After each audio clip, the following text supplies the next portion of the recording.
Now let's turn to the topics of inflation and stagflation. Inflation has often been described as the cruelest tax because it eats away at our savings and at our paychecks.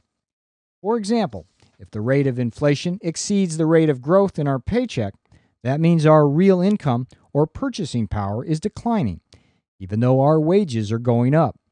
But not everyone loses from inflation.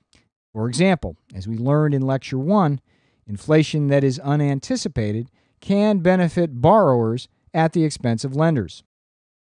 As a practical matter, there are two very different types of inflation economists have to worry about: demand pull inflation and cost push inflation. The essence of demand pull inflation is too much money chasing too few goods. And that's exactly what happened when the U.S. tried to finance both guns and butter, both the Vietnam War and the Great Society. Do you remember from Lecture 1 how to use the aggregate supply, aggregate demand framework to depict demand pull inflation? Take a few minutes to draw it. Does your figure look like this? Increased government expenditures on both guns and butter drive aggregate demand from AD to AD prime, and equilibrium output increases from E to E prime as real GDP expands. However, when real output rises far above potential output, the price level moves up sharply as well, from P to P prime. In 1972, President Richard Nixon imposed price and wage controls and gained the nation a brief respite from the Johnson-era inflation. However, once the controls were lifted in 1973, inflation jumped back up to double digits, helped in large part by a different kind of inflation then emerging, an inflation known as cost push or supply-side inflation. Cost push or supply-side inflation occurs when external shocks, such as rapid increases in raw material prices or wage increases, drive up production costs. In the early 1970s, such supply shocks included crop failures, a worldwide drought, and a quadrupling of the world price of crude oil. Again, do you remember from Lecture 1 how to use the aggregate supply, aggregate demand framework to depict cost-push inflation? The cost-push situation in the 1970s is illustrated in this figure. Sharply higher oil, commodity, and labor costs increase the costs of doing business. The higher costs shift the AS curve up from AS to AS prime, and the equilibrium shifts from E to E prime. Output declines from Q to Q prime while prices rise. This leads to stagflation, the double whammy of both lower output and higher prices. Prior to the 1970s, economists didn't believe you could even have both high inflation and high unemployment at the same time.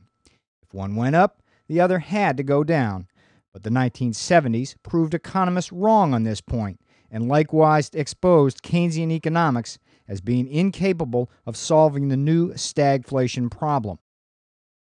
The Keynesian dilemma was simply this: using expansionary policies to reduce unemployment simply created more inflation, while using contractionary policies to curb inflation only deepened the recession. That meant that the traditional Keynesian tools could solve only half of the stagflation problem at any one time, and only by making the other half worse. This dilemma was well illustrated by the ill-fated initial Keynesian responses to the emerging stagflation crisis. During 1973 and 1974, inflation was labeled public enemy number one by policymakers, even though there were clear signs of an accompanying recession. During both of these years, the Federal Reserve under Chairman Arthur Burns ordered sharp increases in the discount rate as a form of contractionary monetary policy. In addition, in 1974, President Gerald Ford responded to the crisis with a Whip Inflation Now campaign that included Keynesian calls for contractionary fiscal policy in the form of fiscal restraint and a tax surcharge. The result of these discretionary policies was to drive the economy deeper into recession, even as oil price shocks in particular helped drive the inflation rate ever higher. Then, in 1975, alarmed by the deepening recession, the nation's policymakers switched their Keynesian strategy as they replaced inflation with recession as their number one policy worry.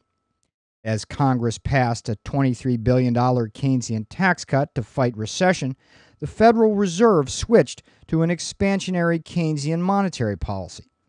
The result was a disaster that drives home the seemingly unreconcilable dilemma that stagflation poses for traditional Keynesianism.